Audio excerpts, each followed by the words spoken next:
அது ஒரு ஃபோட்டோ எடுத்துங்க.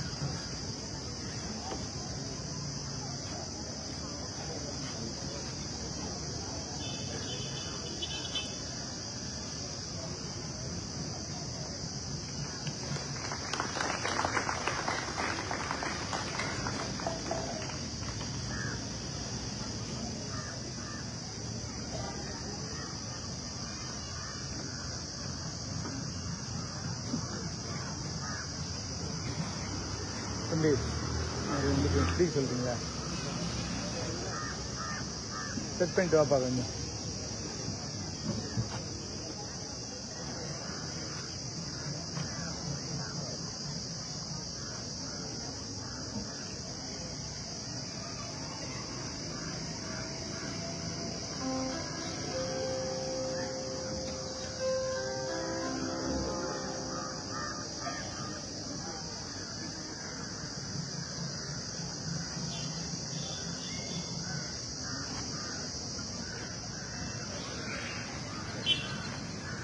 தமிழ் தேசிய பசுமை இயக்கத்தின் சார்பில்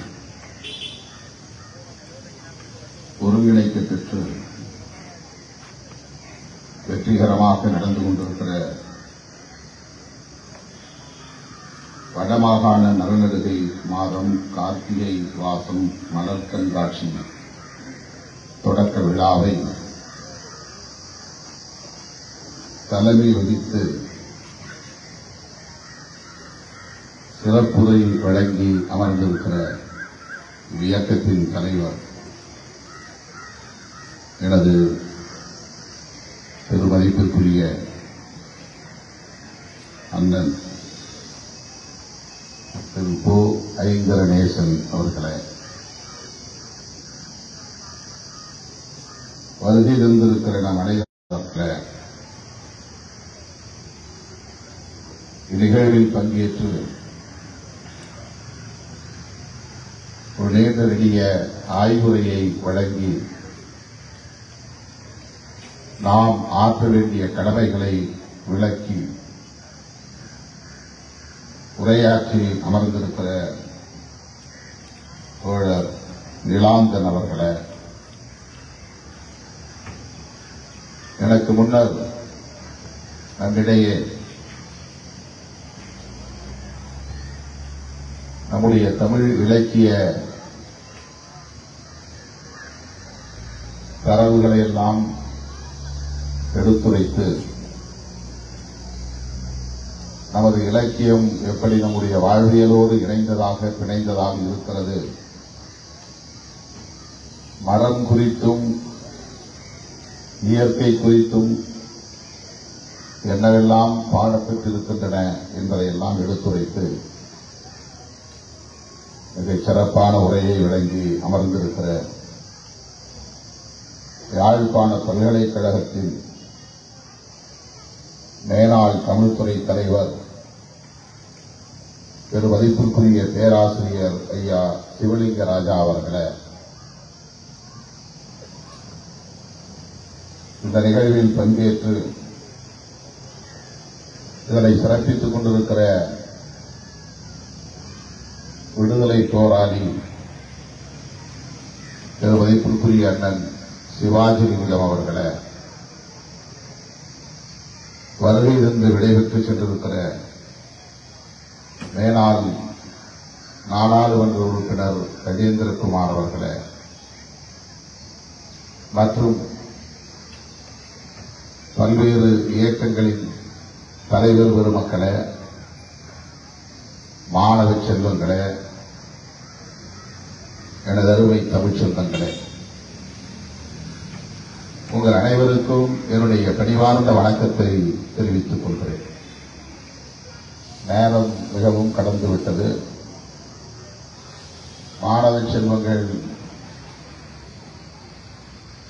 வீடு திரும்ப வேண்டும் என்கிற பதைப்போடு பெற்றோர் அமர்ந்திருக்கிறார்கள்.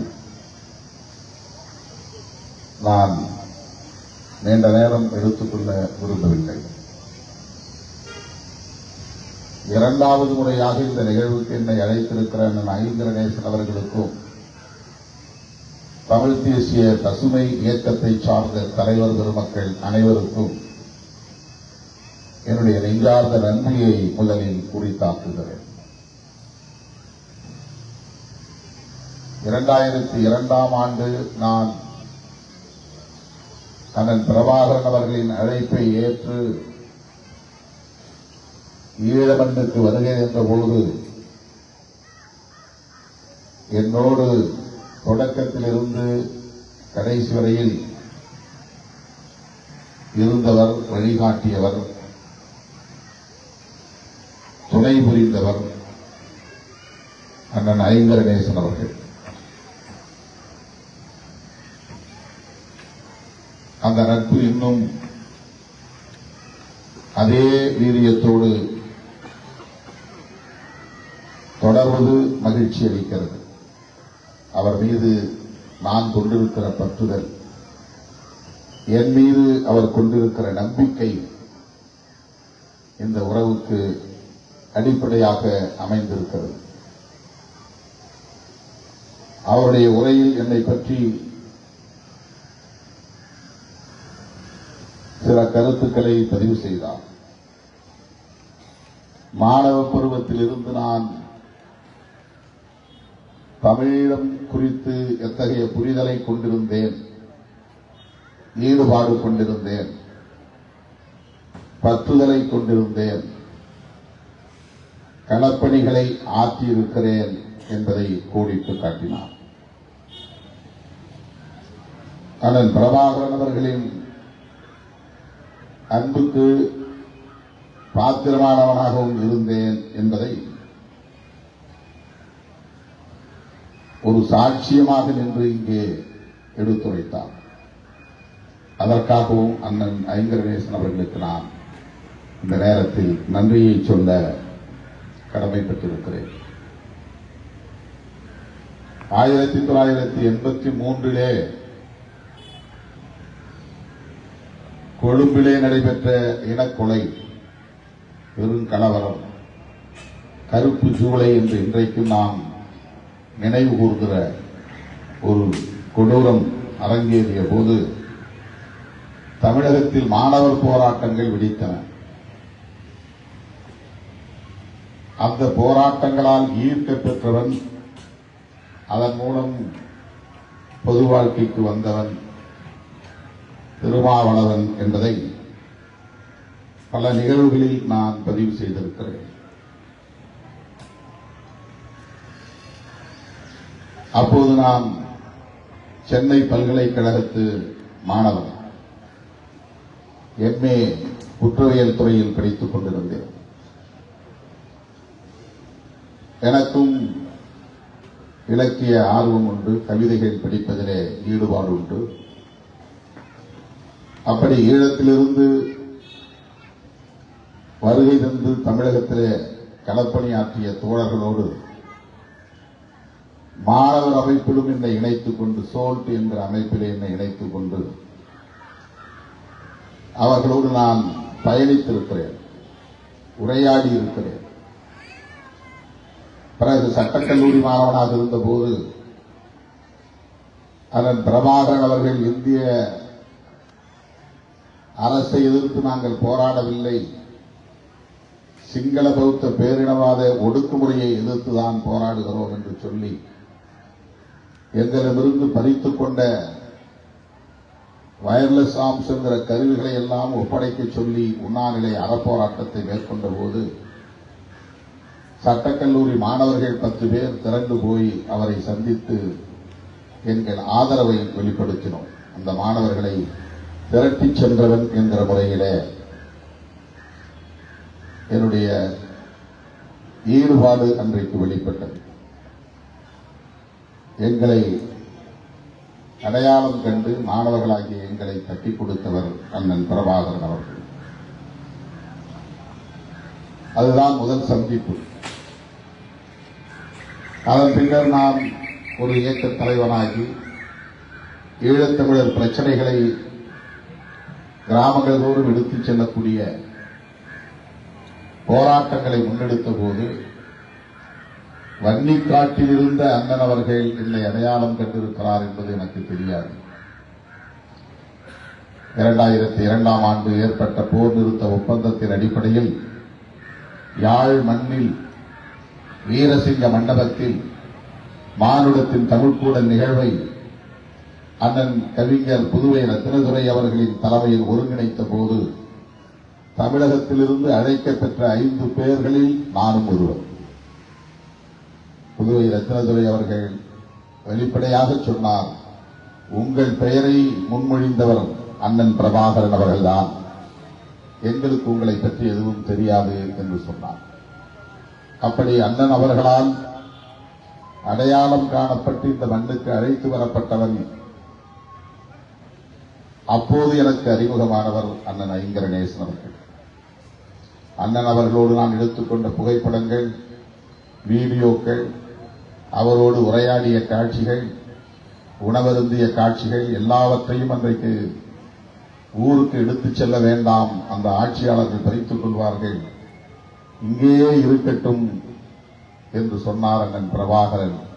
அவை அனைத்தையும் அண்ணன் ஐங்கரநேசன் அவர்களிடத்திலே ஒப்படைத்துவிட்டு நான் போனேன். எதுவும் இப்போது கையில் இல்லை. அப்படி அவருக்கும் எனக்குமான அந்த உறவு தொடர்ந்து நீடிக்கிறது. பிறகு 2004ஆம் ஆண்டும் அண்ணன் அவர்கள் அழைத்தார். ஒவ்வொரு முறையும் 1 மணி நேரத்திற்கு மேலாக அரசியல் குறித்து என்னோடு கலந்துரையாடினார் என்கிற வரலாற்று நிகழ்வுகளை எல்லாம் மீண்டும் நான் எண்ணி பார்க்கிறேன். நான் இன்றைக்கு சந்தித்துக் கொண்டிருக்கிற இந்த அவலங்களையும் பொருத்தி பார்க்கிறேன். 2002ஆம் ஆண்டு 1 மணி நேரம் தமிழேந்தி அவர்களின் இல்லத்திலே பேசிய பிறகு எழுந்து நின்று என்னை மார்போடு அணைத்து அவர் சொன்ன வார்த்தை, ஈழம் மலரும் அப்போது உங்களை நான் இங்கே அழைப்பேன், அந்த தைரியத்தோடு நீங்கள் அங்கே மக்களுக்காக, எளிய மக்களுக்காக போராடுங்கள் என்று என்னை வாழ்த்தி எழுப்பினார். அவர் சந்தித்த சவால்கள், எதிர்கொண்ட நெருக்கடிகள், அரசியல் முரண்கள், ஒரே இனத்திற்குள்ளே நடந்த மோதல்கள், இப்படி பலவற்றை அவர் பகிர்ந்து கொண்டார். அதிலே எனக்கு மிகவும் நினைவிலே பதிந்த ஒன்று, தோழர் நிலாந்தன் பேசுகிற போது என் எண்ணத் திரையில் வந்து நினைவை கொண்டு வந்தது. அவர் சொன்னார், தொகுத்து பார்த்து சொன்னார், முதலில் இந்தியா தலையிட்டது, பிறகு அமெரிக்கா தலையிட்டது, கடைசியில் ஐநா தலையிட்டது. இந்த பிரச்சனையில், இனப்பிரச்சனையில் இதிலிருந்து நமக்கு ஒன்று தெரிகிறது, மூன்றாவதாக ஒரு சக்தி இதில் தலையிட்டே தீர வேண்டும் என்கிற தேவையை நமக்கு கற்பித்திருக்கிறது என்று சொன்னார். அப்போது எனக்கு என்ன நினைவுக்கு வந்தது என்றால், அண்ணன் அவர்களோடு பேசிய போது நான் ஒரு கேள்வியை அவரிடத்திலே எழுப்பினேன். இந்த பிரச்சனையில் நார்வே ஏன் அக்கறை காட்டுகிறது? எரிக் சோல்ஹெய்ம் எதற்காக பேச்சுவார்த்தைக்கு முயற்சிகளை மேற்கொள்கிறார் என்ற கேள்வியை எழுப்பிய போது அண்ணன் அவர்கள் சொன்ன பதில் அப்போது எனக்கு புரியவில்லை. எந்த அளவுக்கு அவர் சர்வதேச அரசியல் ஞானம் படைத்தவராக இருந்திருக்கிறார் என்பதை பின்னால் என்னால் உணர்ந்து கொள்ள முடிந்தது. அவர் இந்த மண்ணுக்குள்ளேயே இருந்து மக்களை திரட்டி படை நடத்தி உலகின் கவனத்தை ஈர்த்து எவராலும் வெல்ல முடியாதவர் என்கிற வரலாற்றை பதிவு செய்தவர். உலக நாடுகளுக்கு எங்கும் அவர் போனதில்லை, எந்த படைக்களத்தையும் போய் பார்த்ததில்லை, எந்த ராணுவ பள்ளியிலும் பயின்றவர் இல்லை, பயிற்சி பெற்றவர் இல்லை. ஆனால் வல்வெட்டி துறையிலே பிறந்து அந்த வீதிகளில் விளையாடிய ஒரு இளைஞராக தனது அரசியல் பயணத்தை தொடங்கிய அவர் உலக நாடுகளையே மிரள வைக்கக்கூடிய அளவுக்கு ஒரு படையை கட்டியெழுப்பியதோடு பிரபாகரனின் போர் உத்திகள் என்று உலக நாடுகள் தம்முடைய ராணுவ பள்ளிகளில் பயிற்சி எடுக்கக்கூடிய அளவுக்கு, பாடம் எடுக்கக்கூடிய அளவுக்கு ராணுவ ஞானம் படைத்தவராக அவர் விளங்கினார் என்பதுதான் வரலாறு. அப்படிப்பட்ட அண்ணன் பிரபாகரன் அவர்கள் நான் எழுப்பிய கேள்விக்கு சொன்ன பதில், நார்வே ஏன் தலையிடுகிறது, அதற்கு என்ன அக்கறை, எரிக் சோல்ஹெய்ம் ஏன் இந்த முயற்சிகளை மேற்கொள்கிறார் என்று சொன்னபோது அவர் சொன்ன பதில், அமெரிக்காவின் கோரமுகம் இஸ்ரேல், அமெரிக்காவின் அன்பு முகம் நார்வே என்று சொன்னார். இவ்வளவுதான் அவர் சொன்ன பதில். நான் அமெரிக்காவை பற்றி கேட்கவில்லை. அமெரிக்கா தலையிடுகிறது என்று நான் சிந்திக்கவும் இல்லை. நான் நார்வேயை பற்றித்தான் கேள்வி எழுப்பினேன். அதற்கு அவர் சொன்ன பதில், அரசியல் ஆய்வாளர்கள் அண்ணன் பிரபாகரன் அவர்களை பல கோணங்களில் சீர்தூக்கி பார்த்திருப்பீர்கள். அவருடைய அணுகுமுறைகளை ஆய்வு செய்திருப்பீர்கள். அவருடைய வெற்றிக்கு அடிப்படை காரணிகள் என்ன என்பதை நுணுக்கி நுணுக்கி சீராய்வு செய்திருப்பீர்கள். ஆனால் இந்த பதில் எவ்வளவு தொலைநோக்கு பார்வை கொண்டதாக இருக்கிறது, சர்வதேச ஞானம் கொண்டவராக இருக்கிறார். ஒவ்வொரு தேசத்தின் தலையிலும் எதன் பின்னணியில் உள்ளது என்பதை எல்லாம் எப்படி அவர் உணர்ந்திருக்கிறார் என்பதை உணர்த்துகிறது. அமெரிக்கா ஒரு நாட்டை அச்சுறுத்த வேண்டுமானால் தனது கோர முகத்தை காட்டுவதற்கு இஸ்ரேலை பயன்படுத்துகிறது. 2002 அவர் சொன்ன பதிலில் இருந்து நம்மால் அறிய முடிகிறது. இதுதான் அண்ணன் பிரபாகரன்.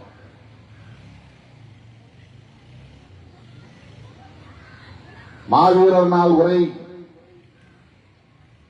மாவீரர்களுக்காக செய்யப்பட்டதல்ல, போராடும் போராளிகளுக்காக நிகழ்த்தப்பட்டதல்ல.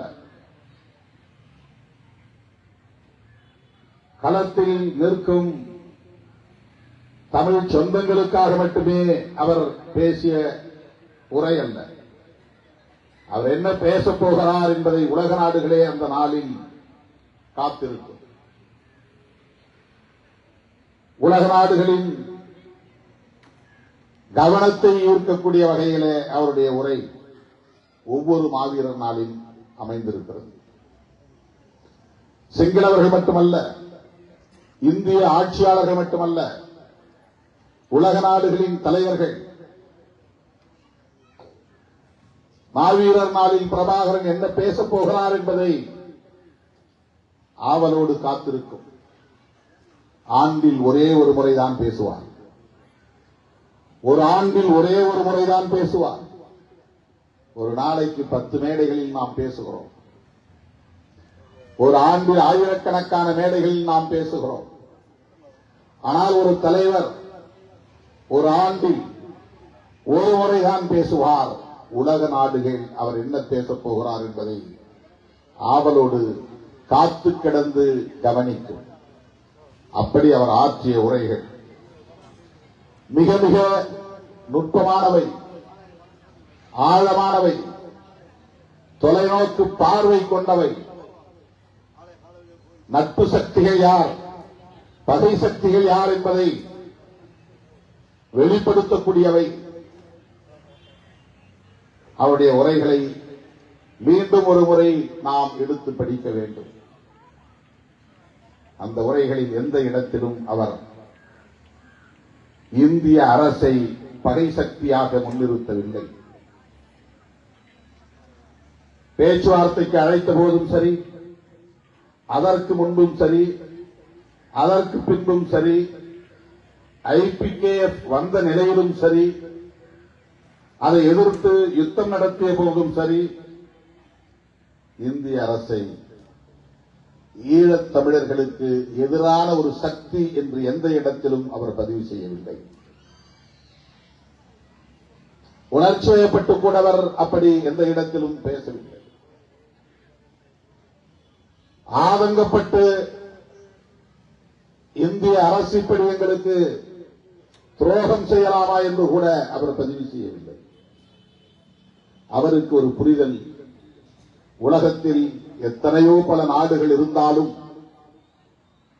ஏதேனும் ஒரு நாடு நமக்கு ஆதரவு தெரிவித்தால்தான், துணை நின்றால்தான், ஒத்துழைத்தால்தான் நம் நோக்கம் நிறைவேறும் என்கிற போது அப்படி ஒரு நாடு இந்த பூகோள வரைபடத்தில் உண்டு என்றால் அது இந்தியாவாக மட்டும்தான் இருக்க முடியும்.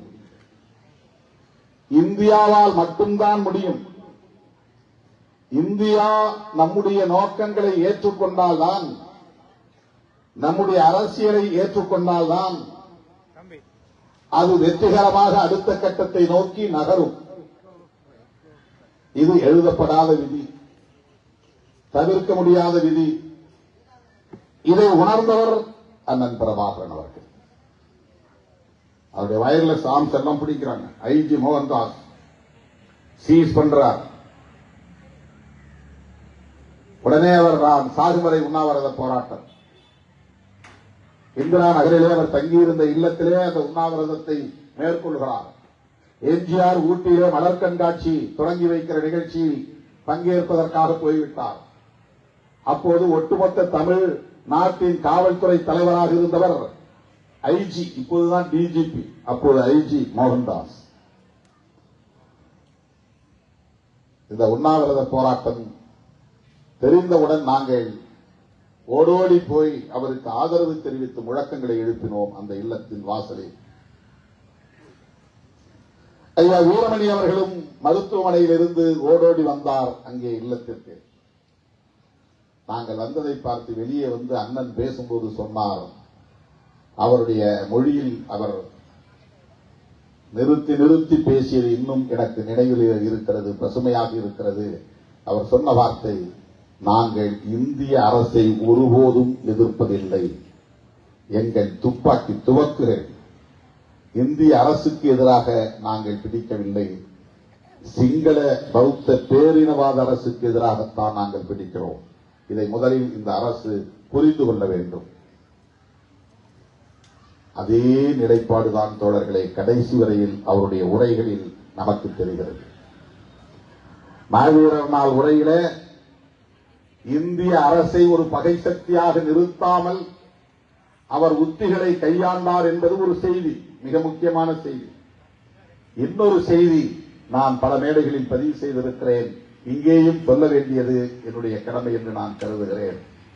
அது நிலாந்தன் அவர்களின் பேச்சிலிருந்து எனக்கு இந்த உந்துதல் ஏற்பட்டு நான் சொல்லுகிறேன். அண்ணன் பிரபாகரன் அவர்கள் பகைவராக இருக்கிற சிங்களவர்களை அடையாளப்படுத்துகிற போது சிங்கள பௌத்த பேரினவாதிகள் என்றுதான் சொல்லுகிறார். சிங்களம் என்பது மொழியை குறிக்கிறது, பௌத்தம் என்பது மதத்தை குறிக்கிறது, பேரினவாதம் என்பது பெரும்பான்மையாக அவர்கள் இருக்கிறார்கள், நாங்கள் சிறுபான்மையாக இருக்கிறோம். அவர்கள் பெரும்பான்மைவாதத்தை பேரினவாதமாக கையில் எடுக்கிறார்கள். அது வெறும் பெரும்பான்மைவாதமாக இல்லை, பேரினவாதமாக, பெரிய இனம் என்கிற அடிப்படையில் பேரினவாதமாக எங்கள் மீது ஒடுக்குமுறையை செலுத்துகிறார்கள். இதைத்தான் நாங்கள் எதிர்க்கிறோம், இதைத்தான் நாங்கள் எதிர்க்கிறோம். சிங்கள பௌத்த பேரினவாதிகள் என்று மொழி அடையாளத்தோடு மத அடையாளத்தோடு பேரினம் என்கிற அந்த பெரும்பான்மைவாத அடையாளத்தை சுட்டிக்காட்டிய அண்ணன் பிரபாகரன் அவர்கள் எந்த இடத்திலும் நாங்கள் தமிழ் இந்து சிறுபான்மை என்று சொன்னதில்லை. மொழிக்கு தமிழ், பௌத்தத்திற்கு மாற்றாக இந்து, பேரினவாதத்திற்கு எதிராக சிறுபான்மை என்றவர் தமிழ் இந்து சிறுபான்மை சமூகத்தை சார்ந்தவர்கள் நாங்கள் என்று எந்த இடத்திலும் இந்த சொற்றொடரை அவர் கையாண்டதில்லை. மாவீரர் நாள் உரையை நீங்கள் எடுத்து பார்த்தால் தெரியும். தமிழ் தேசியவாதிகள், தமிழீழ தேசியவாதிகள், தமிழீழ தேசிய இன விடுதலை, இதுதான் அவருடைய அரசியல். இந்த அரசியலில் மதவாதம் கலக்கக்கூடாது என்பதில் தெளிவாக இருந்தார். இதை நாம் நுட்பமாக கவனிக்க வேண்டிய ஒரு காலத்தில் நாம் நிற்கிறோம்.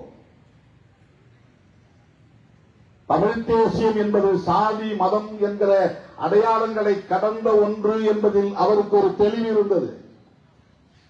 அவர் எந்த பெரியார் இயக்கத்திலும் பணியாற்றியவர் இல்லை, எந்த கம்யூனிஸ்ட் இயக்கத்திலும் சேர்ந்து களமாடியவர் இல்லை. ஆனால் அவர் ஒரு செக்யூலர் போர்ஸாக இருக்கிறார்.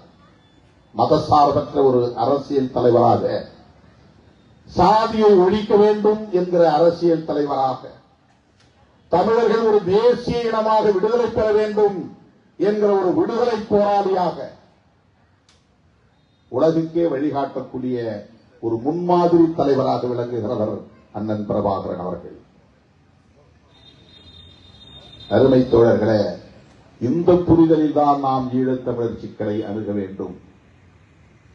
அண்ணன் ஐங்கரநேசன் அவர்கள் இங்கே பேசுகிற போது சொன்னார், தமிழ்நாட்டு அரசியலில் தேர்தல் களத்தில் எடுக்கிற முடிவுகளை வைத்துக் கொண்டு நாம் ஒரு நிலைப்பாட்டுக்கு வருவது கூடாது என்று சொன்னார்.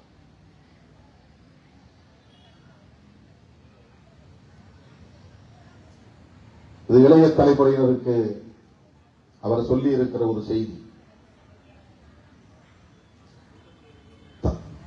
ஈழத்திலும் கூட இலங்கையிலும் கூட தேர்தல் அடிப்படையில் எடுக்கப்படுகிற முடிவுகளை வைத்துக் கொண்டு ஒரு நிலைப்பாட்டுக்கு நாம் வரக்கூடாது. தேர்தல் அரசியல் என்பது அந்தந்த தேசத்தின் அரசியலமைப்பு சட்டத்தால் நிர்ணயிக்கப்பட்ட வரைமுறைகளோடு இயங்கக்கூடிய ஒன்று. இலங்கையிலே நான் தேர்தலில் இருக்கிறேன் என்று சொன்னால் இலங்கை அரசாங்கம் வடித்து வைத்திருக்கிற அரசமைப்பு சட்டத்தை மதிக்கிறேன் என்று பொருள். அரசமைப்பு சட்டம் சொல்லுகிற அனைத்தையும் ஏற்கிறேன் என்று பொருள். அந்த அரசமைப்பு சட்டம் முன்மொழியக்கூடிய நாடாளுமன்ற ஜனநாயகத்தை நான் ஏற்று அதன் அடிப்படையில் தேர்தலில் பங்கேற்கிறேன் என்று பொருள். இந்த அரசமைப்பு சட்டத்தை நான் ஏற்கவில்லை, அதனால் தேர்தலில் நிற்கவில்லை என்பதுதான் புலிகளின் நிலைப்பாடு. எங்களுக்கு ஒரு தேசம் வேண்டும் என்று சொல்லுகிற போதே நீ வைத்திருக்கிற அரசமைப்பு சட்டம் எங்களுக்குரியதல்ல என்று பொருள். உன்னுடைய அரசமைப்பு சட்டத்தை நாங்கள் ஏற்க மாட்டோம் என்று பொருள். ஒவ்வொரு அரசும் அரசமைப்பு சட்டத்தால் வழிநடத்தப்படுகின்றன. இந்தியா கட்சி மாறும், பாஜக வரலாம், காங்கிரஸ் வரலாம், யாரும் நாளைக்கு வரலாம், இன்னொரு மாநில கட்சி தேசிய கட்சியாக மாறி ஆட்சியை பிடிக்கலாம், அது வேறு. ஆனால் அந்த தேசம் அரசமைப்பு சட்டத்தால் வழிநடத்தப்படுகிறது. அரசமைப்பு சட்டத்தால் தேர்தல்கள் நடக்கின்றன. அரசமைப்பு சட்டத்தின் அடிப்படையில் வெளியுறவு கொள்கைகள் வரையறுக்கப்படுகின்றன. அரசமைப்பு சட்டத்தில் திருத்தம் செய்யாமல் எந்த அடிப்படையும் மாறாது. இலங்கையில் இன்னொரு தேசம் வேண்டும் என்று சொன்னால் ஒன்று அந்த அரசமைப்பு சட்டத்தை நாங்கள் ஏற்க மாட்டோம் என்பதில் இருந்துதான் அந்த கோரிக்கை எழ முடியும். அந்த அரசமைப்பு சட்டத்திற்குள்ளே திருத்தம் செய்து ஒரு தேசம் உருவாகாது. அமெண்ட்மெண்ட் மூலமாக ஒரு தேசம் உருவாக முடியாது. சர்வதேச நாடுகளின் தலையீடு இல்லாமல் உலகத்தில் இந்த பூலோகத்தில் இன்னொரு நாடு பிறக்காது, புதிய நாடு பிறக்காது. ஒரு புதிய நாடு உலகத்தில் எங்கேயாவது உருவாகிறது என்று சொன்னால் அதன் பின்னணியில் ஏகாதிபத்திய நாடுகள் இருக்கின்றன, சர்வதேச அரசியல் இருக்கிறது என்பதை நாம் புரிந்து கொள்ள வேண்டும். இலங்கைக்குள் ஈழம் உருவாக வேண்டுமானால், ஈழம் என்ற ஒரு புதிய நாடு பிறக்க வேண்டுமானால் உலக நாடுகளின் தலையீடு இல்லாமல், சர்வதேச அரசியல் பங்கேற்பு இல்லாமல் அது நிகழாது. ஏகாதிபத்திய நாடுகளின் ஒத்துழைப்பு இல்லாமல் அது நிகழாது. அரசமைப்பு சட்டத்திற்கு எதிரான ஒரு நிலைப்பாடு அது. இந்த அரசமைப்பு சட்டத்தின் அடிப்படையில் தேர்தலில் இருக்கக்கூடிய தேர்தல் கட்சிகளை நீங்கள் அவர்களின் நிலைப்பாட்டை அடிப்படையாக கொண்டு ஒரு தீர்மானத்திற்கு வரக்கூடாது என்பதுதான் முக்கியமானது. பல கட்சிகளாக நாம் சிதறி கிடப்பதற்கும், மக்களுடைய எதிர்பார்ப்புக்கு ஏற்ப அவர்கள் செயல்படாமல் திசை மாறுவதற்கும் அரசமைப்பு சட்டம் தான் காரணம்.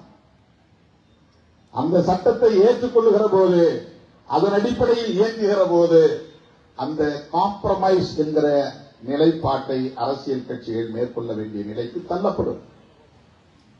அது தவிர்க்க முடியாது. ஆனால் எந்த அளவுக்கு ஜனநாயக அடிப்படையிலே நமக்கு அவர்கள் ஆதரவாக இருப்பார்கள் என்பதுதான் முக்கியமானது. அந்த ஆதரவு சக்திகளை ஜனநாயக சக்திகளாக நாம் பார்க்க வேண்டும். நமக்கான ஜனநாயக சக்திகள். அழுதாலும் பிள்ளை அவள்தான் பெற வேண்டும் என்பது பழமொழி.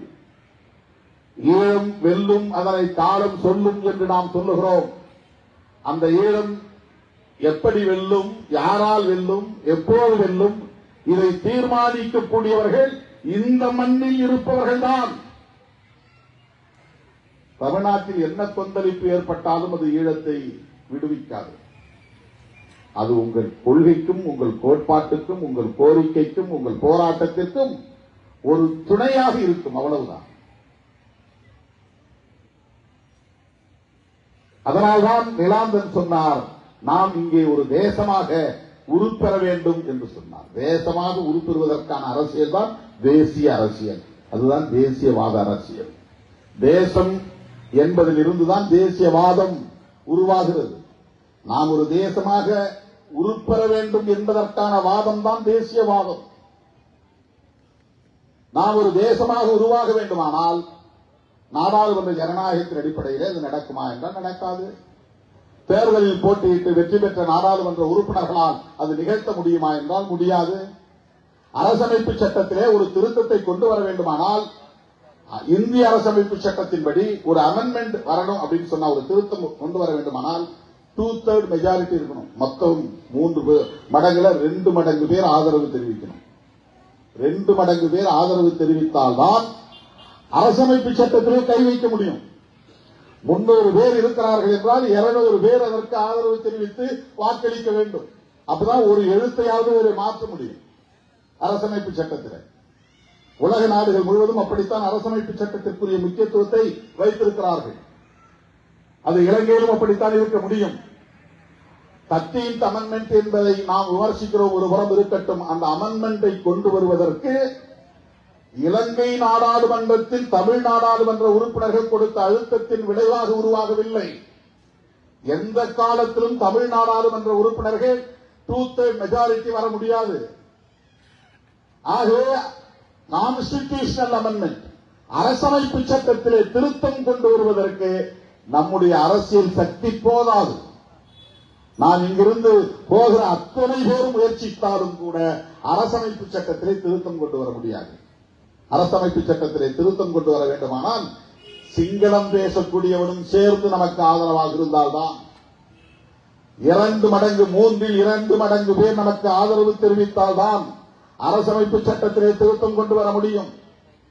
ஆனால் 13th அமெண்ட்மெண்ட் என்கிற 13வது அரசமைப்பு சட்ட திருத்தம் நிகழ்ந்தது எதனால் நிகழ்ந்தது என்றால் அவுட் ஆஃப் கம்பல்ஷன், ஒரு நிர்பந்தத்தின் அடிப்படையில்.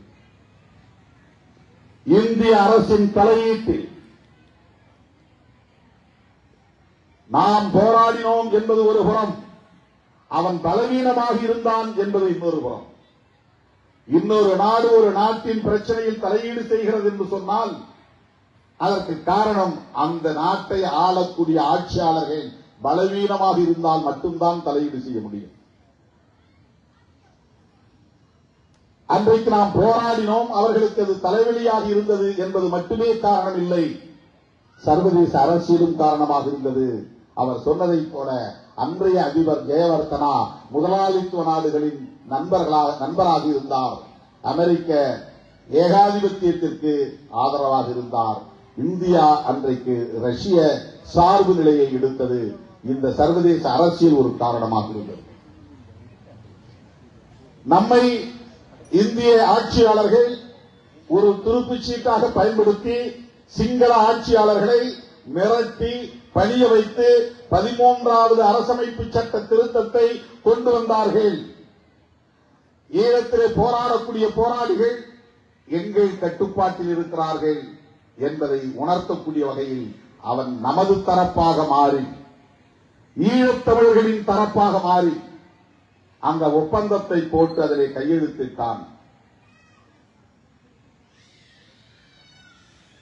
அதிலே 2 செய்தி. ஒன்று, ஈழத்தில் போராடக்கூடிய போராளிகள் அத்தனை பேரும் இந்திய அரசின் பேச்சுக்கு கட்டுப்படுவார்கள் என்கிற செய்தி ஒன்று.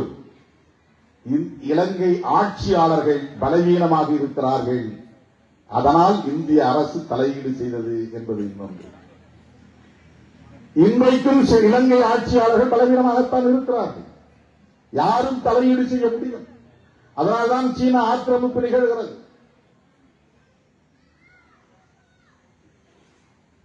இன்னொரு நாடு தலையீடு செய்ய முடியாத அளவுக்கு அவர்கள் வலிமை பெற்றவர்களாக இல்லை. அதுதான் யதார்த்தமான உண்மை. உண்மையில் நம் போராட்டம் வெற்றி பெற்று பல ஆண்டுகள் கடந்துவிட்டன. அந்த வெற்றியை வெற்றியாக அங்கீகரிக்கவில்லை உலக நாடுகள். ஈழத்தை ஒரு நாடாக, விடுதலை பெற்ற நாடாக அங்கீகரிக்கவில்லை உலக நாடுகள். அதைவிட முக்கியமாக தமிழீழ விடுதலை புலிகள் உள்ளிட்ட போராளிகள் இயக்கத்தை மக்கள் இயக்கமாக அவர்கள் ஏற்கவில்லை.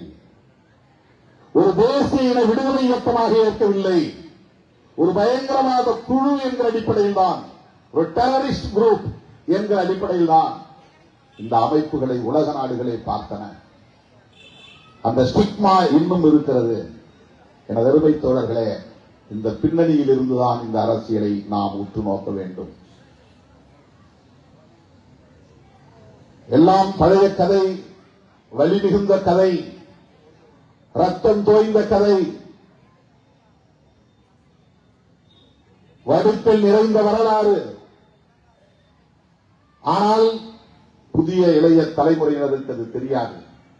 இது கிட்டு பூங்கா, கிட்டுவின் ஏகம் இந்த இளைய தலைமுறையினருக்கு தெரியாது. அவருடைய வீரம் இந்த இளைய தலைமுறையினருக்கு தெரியாது. நாம் சந்தித்த சவால்களும் நெருக்கடிகளும் துன்பங்களும் துயரங்களும் அவலங்களும் இந்த இளைய தலைமுறையினருக்கு தெரியாது. அது அவர்கள் பிழையும் அல்ல, நம்முடைய பிழையும் அல்ல, காலத்தின் கோலம் அது. ஆனால் இந்த இளைய தலைமுறையினரை நம்முடைய அரசியல் களத்திலே இணைய வைப்பதும் பிணைய வைப்பதும், அவர்களை அதற்கு அணியப்படுத்துவதும், அவர்களை அதற்காக வழிநடத்துவதும் வலிகளை சுமந்து நிற்கிற நம்முடைய கடமை. அந்த புரிதல் தான் நமக்கு தேவை. எனது அருமை தோழர்களே, அடுத்து நாம் என்ன செய்ய வேண்டும் என்பதுதான் நாம் முன்னால் இருக்கிற முக்கியமான கேள்வி.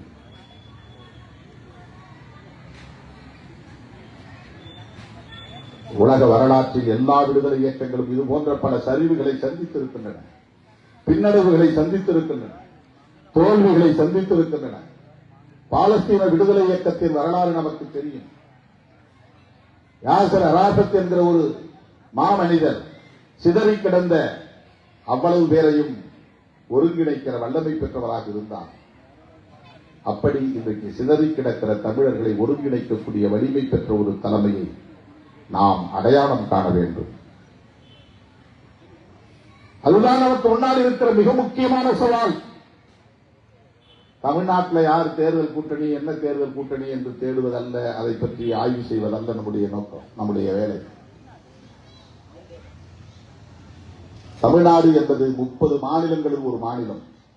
545 நாடாளுமன்ற உறுப்பினர்களில் வெறும் 40 உறுப்பினர்களை கொண்ட ஒரு மாநிலம். 545 பேரில் 40 பேர் சில திருத்தங்களை கொண்டு வர முடியுமே தவிர பெரிய அழுத்தங்களை தந்துவிட முடியாது. சின்ன சின்ன வெல்ஃபேர் ஸ்கீம்ஸ், நலத்திட்டங்களை உருவாக்க முடியுமே தவிர ஒரு நாட்டை உருவாக்கக்கூடிய வேலை திட்டத்தை அவர்களால் உருவாக்க முடியாது. இதுதான் பிராக்டிக்கல், நடைமுறை சாத்தியக்கூறுகளை நான் பேசுகிறேன். எனவே இந்தியாவின் நன்மதிப்பை பெற வேண்டும் என்பதும் சர்வதேச சமூகத்தின் நன்மதிப்பை பெற வேண்டும் என்பதும் தான் நம் முன்னால் இருக்கிற இரண்டாவது சவால். சிதறி கிடக்கிற தமிழ் சொந்தங்களை ஓரணியில் திரட்டுவது, சர்வதேச சமூகத்தின் நன்மதிப்பை பெறுவது, இது நியாயமான கோரிக்கை. இந்த மக்களுக்கான அரசியல் தீர்வு வேண்டும். இதை உணர்த்த வேண்டியது நம் முன்னால் இருக்கிற மிக முக்கியமான இரண்டாவது சவால். இந்த அடிப்படையில் தான் நாம் கருத்தரங்குகளை நடத்த வேண்டும். இந்த அடிப்படையில் தான் அரசியல் பயிலரங்குகளை நடத்த வேண்டும். இந்த அடிப்படையில் தான் விவாதங்களை, உரையாடல்களை நாம் முன்னெடுத்துச் செல்ல வேண்டும். தோழர்களே, அந்த புரிதல் அண்ணன் ஐங்கரநேசன், தோழர் நிலாந்தன் போன்றவரிடத்திலே வெகுவாக இருக்கிறது. அதை என்னால் உணர முடிகிறது.